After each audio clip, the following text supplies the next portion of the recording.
Hi, I'm J3. Welcome to Trucker Sports Jam and Review. Today we're going to be talking about the trucking industry. Thank you for tuning in. First of all, caught up with me. I started trucking for 13 years. I've been trucking for 13 years now. I started out driving pump truck, pumping houses. And also, once I moved to Texas, I was doing heavy equipment and began doing yard spotting. That gave me experience to back up the trailers and also kind of pull them up and see where I'm at for us bagging them up. Then I started driving truck for a company hauling hospital linen. Gave me more experience. And a couple of years, like 2015, I overturned the truck and scared the hell out of me. And my next job, the guy gave me the same job hauling paper loads, which I'm talking about the loads, the paper is about 5,000 pounds and it's not secured. So if you turn a certain way, it will shift the load and it'll overturn you. So I experienced that in 2015 and I just owned my own truck. I was owner and operator. That didn't work out. I became a company driver. I tried that for about 3 more years. Then I decided I wanted to be a company driver again. I did that for a couple of years and that didn't work out. So here I am. Now I'm a company driver. Trucking habits up and down, but through it all, I get the bills paid and get you where you need to be in life. This afternoon, we're going to be talking to a fleet manager. We're going to get the rundown on the trucking industry. He was born in Chicago, raised in Mississippi. He was a graduate of 1986 high school, attended Russ College, major in mass communication, attended University of Phoenix, also majored in business management, drove for 30 years. He's been married to his high school sweetheart for 32 years, Mr. Smith. Sports Jam and Review. How you doing this afternoon? I'm good. Great. So tell me a little bit about the trucking industry, Mr. Smith. We're going to dig down into this trucking industry. Everybody has their own opinion. What type of vehicle do you guys operate and how do you decide to procure it? Well, we operate from 2019 to 2025 Freightliner Cascadias, sleepers. We pull 53-foot dry vans. We're contracted to a company, I won't say who. Right. But on a daily operation, it's kind of strenuous. How do you track and monitor your vehicles and performance? Oh, how I track? We have a geotab on all our tractors and all our trailers. As soon as the drivers get in them and start up and log on, we can see where they start from, where they end up, and also to where they can come back to. Okay. Does it seem to be working? It is working. Great. And I know you have maintenance problems and the safety. So what is your maintenance schedule and how do you ensure vehicles are serviced regularly? Okay. Being that all our tractors are lease tractors, right. So all the maintenance goes through either Pack Lease, Ryder, or Penske. Okay, that's what you guys use? That's what we use. Great. As far as our trailers, we have in-house service. Well, he only takes care of the brakes and all the tires on the trailer. Right. So on the road, when you have breakdown, who do you call? On breakdown, we can call anybody. Whoever. If it's a tractor, we call the company that we're leasing with. Penske or Ryder? Ryder, yes. But if it's a trailer, we just call anybody that'll come out. Okay. And we'll pay for it, and so the driver can get on their way. I mean, what's the wait time? Now, as far as wait time for the tractors, it can be anywhere from 2 hours to 6 hours. As far as the trailer maintenance, it can be anywhere from 45 minutes up to 2 hours. Great. Any layover pay? Yes, we do provide layover pay. If a driver has to lay over at a certain time during the breakdown, we pay them $100. Next question, Mr. Smith. What's your safety protocols are in place for the drivers and the vehicles? Safety protocol, that's a good question. The first time something happens to a driver, we'll write them up. Right. That's the first thing. That has to do with our insurance. We'll write them up. The second time, we will suspend them. The third time, we'll terminate them from the company. Okay. That seems to be working. So far, so good. I've only had to terminate maybe one driver. on that tracking deal, how do you track and manage the driver safety records? It's all built into GeoTab. We make sure the logging from once they get inside the truck, they have to, just like if they were on paper log, they still have to log everything in from the truck they're driving, the trailer they're driving, the pre-trip of the truck and the trailer, and then once they're done at the end of the day, the post-trip, all that is digital. Okay. Can't get around it. With the software and the tools that you guys use in-house too? No, we're contracted through T-Mobile. Right. We get all our products from T-Mobile, which they get it from a company called Fleet Hoster. So Fleet Hoster provides them the equipment. T-Mobile tracks it, and we use it. Great. On the technology, do you use telemax or GPS tracking, or if so, how does it benefit the fleet operation? We use Teletrack, and it benefits because theft is big in the trucking industry. Right. So, like I said, once the driver gets in the truck, and if they're pulling our load, we're just going to track them through the truck and trailer itself. But we also have vendor loads that we pull. So they'll have to use whatever company that they have. If it's Fleetmatics, or if it's TQL, they have their own system. They'll have to log on through their phone so they can also track their loads. Okay. Of course, it happened about 2 years ago. If you send your truck to the service, like just say Penske or Ryder, who you send your truck over there, and they give you a 2-3 day grace period. Go back, the truck is gone, and they've been on let somebody else lease the truck without communicating with the other staff member on the job. So how you go about that? Well, that's on them. That's all in-house on them, and that's something that they're going to have to take care of. Yeah, it's happened to us before. Really? Where we had a tractor and we turned it in for a PM.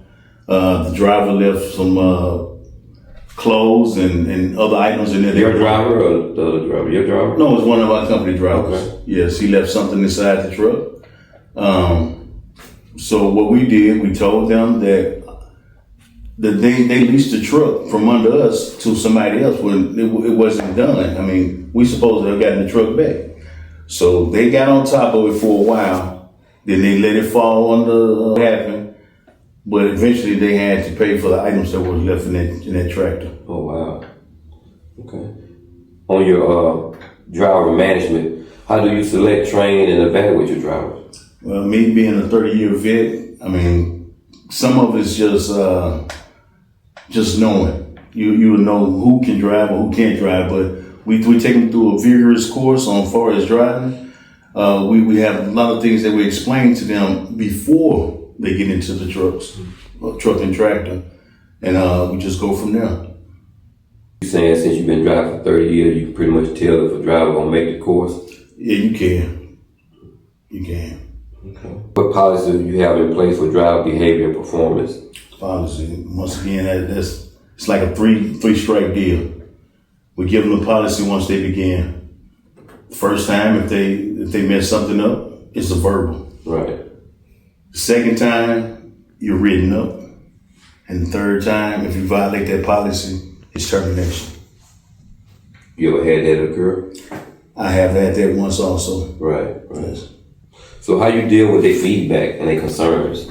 I mean, being a fleet manager, you have to have a tough skin. Right. You're going to hear a lot of whining and crying because the driver wants to do what they want to do. But as a fleet manager, you have to look beyond that and tell them or let them know, hey, it's not my fault, the situation that you're in. Right. We're providing you a job, what you're going to provide us with service, and that's all we're asking for. What you do or what you have that's personal, that's on you. The driver have to figure that out, not the fleet manager. Right, because he in the truck. Exactly. Ability and future planning. Are there any plans to incorporate electric or alternate fuel vehicles, or how do you plan to address future fleet needs and the growth? Did you say electrical or? Yeah, electric. At this time, we're not looking at that because Texas is growing like California. Right. And I know California is starting to implement that out there. Electric, yes. But Texas hasn't gotten to that point yet. So I guess as the years go by, maybe I'll be gone by the time they come around. Right. That's just something we'll plan once it arrives. Okay. Plan for once it arrives, yeah. Your vendors partnership and relationship, how do you select and manage relationship with the vehicle suppliers and the service providers? Well, once again, that wouldn't be on us. That'll be on Penske or Ryder or them. But I mean, we're in close contact with them because we do have a lot of concerns as far as the breakdowns. Sometimes the time it gets, how much time it takes for the vendor to get to the driver. Right. We give a little input to them, and we stress to them vigorously that our loads are, I don't want to say hot, but they're very important to our customers. Right. And they need their product. That's a timely manner. In a timely manner, we have to get that product there. That's what we're getting paid for. Ladies, can you share a recent success story or challenge you have faced in the fleet management? Success story. In a sense, I can. I started with the company here in 2013. I was a driver. Right. I drove for 2 years. The owners of the company, I guess I could say they looked at my resume and saw that I had a degree in business management. I mean, it probably didn't mean anything to them at the time, but the fleet manager at that time got fired. So they asked me if I would come in the office and start trying to fleet manager. I did that in 2015, and here it is 2025, and I'm still here. 10 years later. 10 years later. Gotcha. So what improvements can you change? Would you like to see in the fleet operation? As far as fleet operations, I can't say too much because we're not a big company. Right. We're relatively small, but we do have a large impact on the things that we do. I would have to just probably pay. Going towards the drivers. So how many trucks you guys got? We have 14 trucks. 14 trucks. All sleeper, day cabs? Oh, it's a mixture. I think we have 3 day cabs and the rest of them are sleepers. Right. We're gonna wrap this up with the end. And what do you think of the future and the current state of the trucking industry? Wow, that's hard and good. Trucking's not going anywhere. Right. That's something we'll never have to worry about. But we have people that's in Congress right now that has their hand in what's going on with the truckers. Right. Which is making it bad for the individual. You know, some people in Congress think that it'll be better for the trucks to be operated by robotics. Right. Yeah, I kind of heard somebody want to get that's something I don't believe in, because I do believe, even though just like an airplane can fly by itself, but it has to have somebody in that cockpit. Right. Same thing for trucking, because you never know, a robot might not see what a human would see. Correct. So that's kind of a touchy situation, but I don't think that'll be a direction that the country needs to go into as far as letting trucks operate by themselves. Correct. Got to keep a human in there. Yeah, because I think I was in Houston recently, and I was making a right turn, and if a car get up under you, a small vehicle, you cannot see. So exactly. You know, I piggyback on what you're saying. I don't see that in the near future. Also, because if I want to look in my mirror, but they got that top mirror and they got that bottom mirror, which you drove before. So if you ain't looking up paying attention, you'll smash. That's true. It could be a fatality. That's true. I don't care how many sensors you put on the truck. Correct. It's not going to stop that other vehicle. Correct. What do you think about the rates in the trucking industry right now? The rates, right now, they're garbage. You got it. I mean, fuel was going down, which was good for a company, but now fuel is on the rise. And it seems like since the tariffs that President put on countries now, it's going to be a bad situation. You think? And when we're starting to feel it now. Really? Starting to feel it. In the budget? I mean, no, just far as payments coming to companies, as far as like the drivers getting money to move freight for people, and the tariffs that the president has put on the outside countries, freight's not coming in. Right. So somebody's not getting paid, which goes all the way back down to the driver. The driver, yeah. End up being the driver. Always the driver. Because the companies, they gonna get their money off the top. Some type of way. Yeah. You know, it's good when they have contracts. That's perfect, because that freight's gonna continue to move. Correct.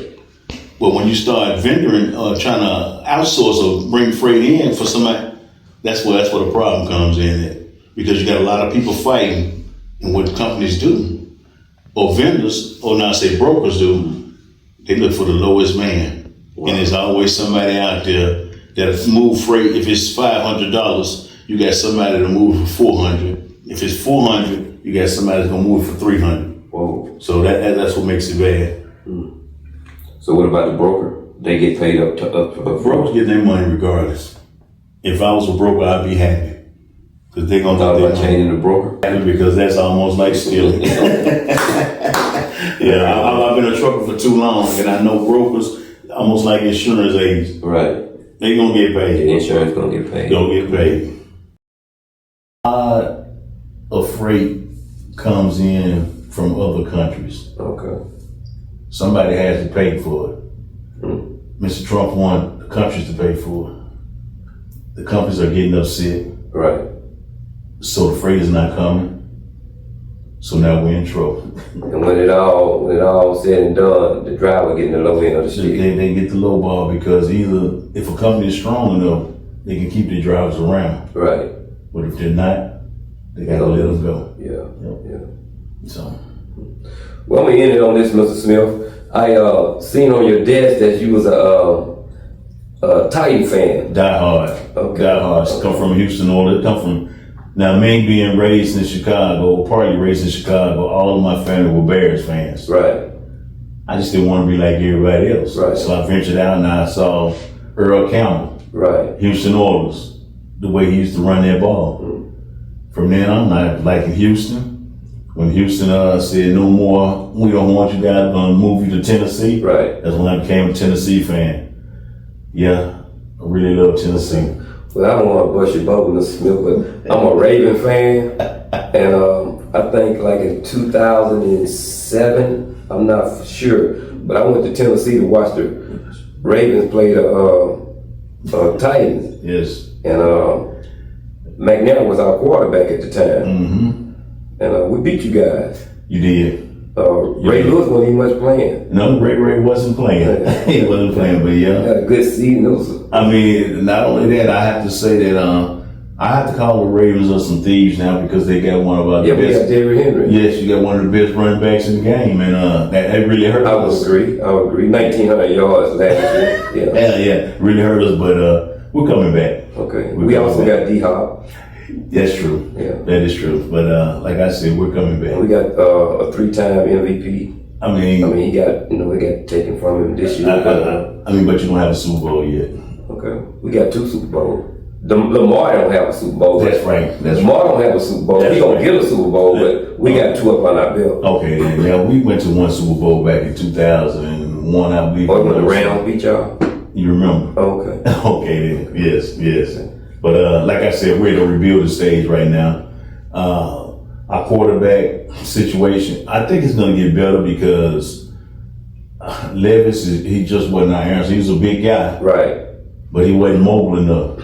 Tannehill was the answer, but the weapons around him were falling apart. They couldn't give Mr. D-Hop. Give him the ball. Right. Exactly. Right. So now we got this young guy coming out of Florida, Texas born. Right. We're going to see what he can do. Okay, what's his name? I can't remember his name, but I know he's Texas born. Right. And he went to Florida, so. Okay, Miami.